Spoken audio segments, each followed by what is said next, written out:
How many tests have you taken in your lifetime? Probably too many to count. Think about what those tests say about you and your professional talents. If you're like most people, you're capable of so much more than your test results might suggest. This couldn't be more true for students. Traditional paper-pencil tests don't successfully assess their abilities. In fact, a repetitive cycle of traditional testing can actually be detrimental in the long term. Traditional tests often remind students what they can't do, rather than assess them on what they can. This negative reinforcement destroys motivation and self-confidence, and ultimately leaves many of their strengths and abilities unrecognized. Meanwhile, traditional tests don't address employment potential, which is one of the primary goals for transitioning into adulthood. To uncover their strengths, students need a different kind of assessment. They need a setting where they can discover and build upon their true potential.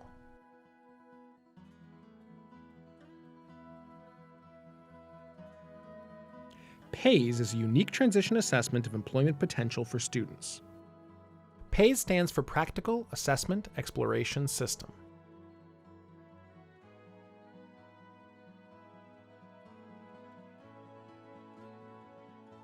Using a simulated work environment, the PAYS Lab builds for each student a data-driven analysis of their interests, strengths, and skills for employment. The key strategy for PAYS springs from a simple but unique idea: bring the workplace into the classroom. In a PAYS Lab, teachers become workplace supervisors, and students become employees. How better to determine a student's employment potential than to simulate jobs they might actually have in the future?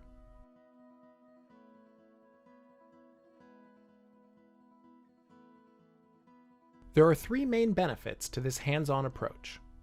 First, it allows students to demonstrate abilities that would otherwise go unnoticed on paper-pencil question-answer surveys. Traditional tests, which are often challenging for students with special needs, are not part of the PAYS assessment process.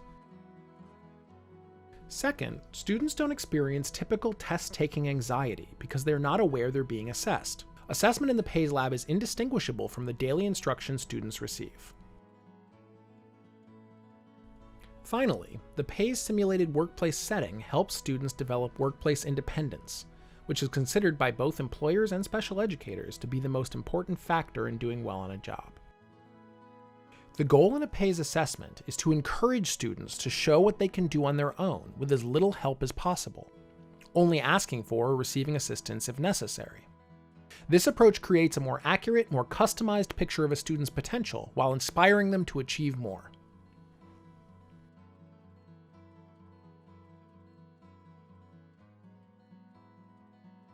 The PAYS Lab is a performance-based application for both curriculum and assessment. It teaches and assesses at the same time. Unlike other assessments, the PAYS program is not a repeated sequence of instruction and then evaluation. Evaluation and instruction build off of each other throughout the PAYS period, or shift, and over the course of the semester. This customized evaluation model yields precise data that students and their IEP teams can use to craft appropriate post-high school transition goals and objectives.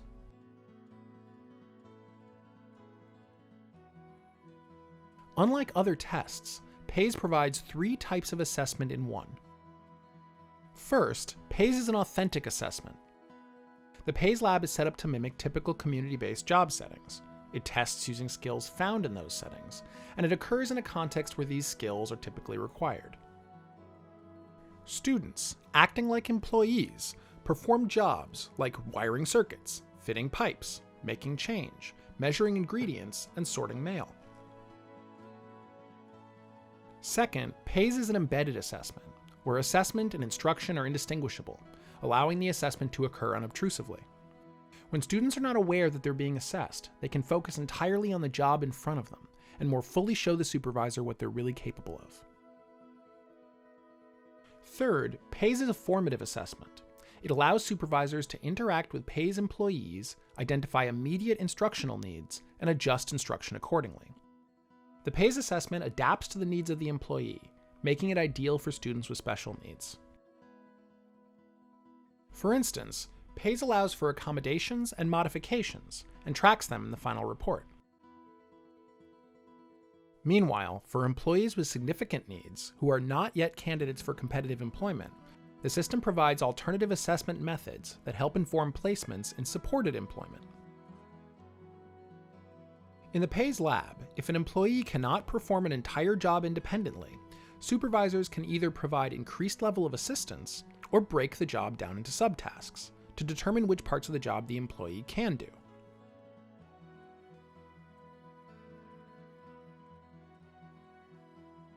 PAYS was developed and perfected in a special needs classroom in the early 1980s by Dr. Judith Swisher, a teacher in Kansas.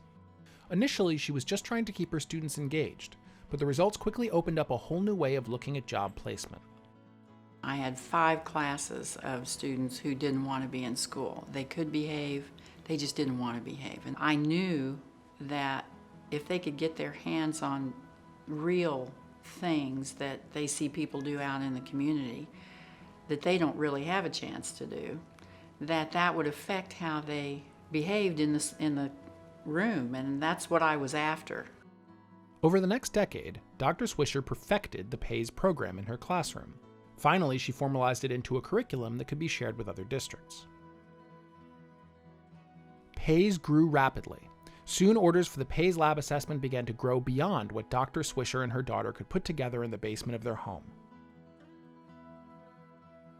That's how Talent Assessment, Inc. became the licensed publisher and distributor of PAYS.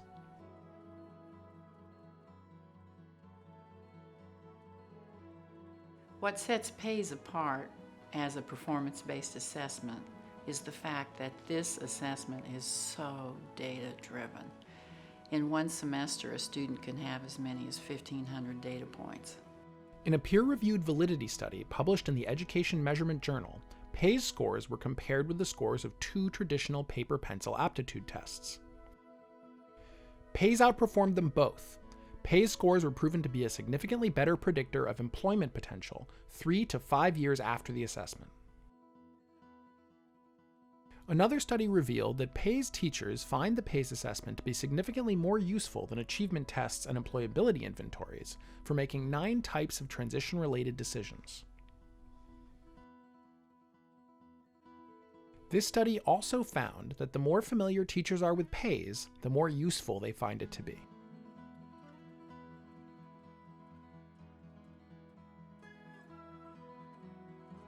So far, PAYS has converted over 1,500 classrooms, and the list continues to grow.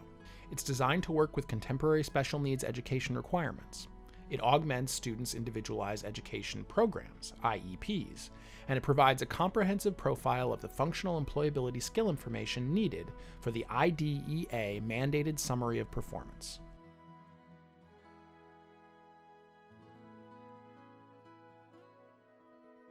PAYS does have one thing in common with traditional assessments. The PAYS assessment needs to have accurately recorded scores to produce valid results.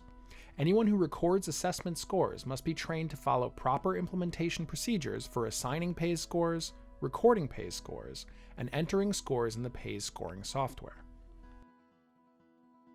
To help ensure that your assessment reports are valid, we recommend that all PAYS staff become authorized PAYS evaluators. Training can generally be completed in 2 on-site training days or at your own pace using the training videos. The authorization process involves a brief set of review questions at the end of each training video and an online test covering the PAYS program. For more, visit www.talentassessment.com/rfq.cfm and look for PAYS on social media.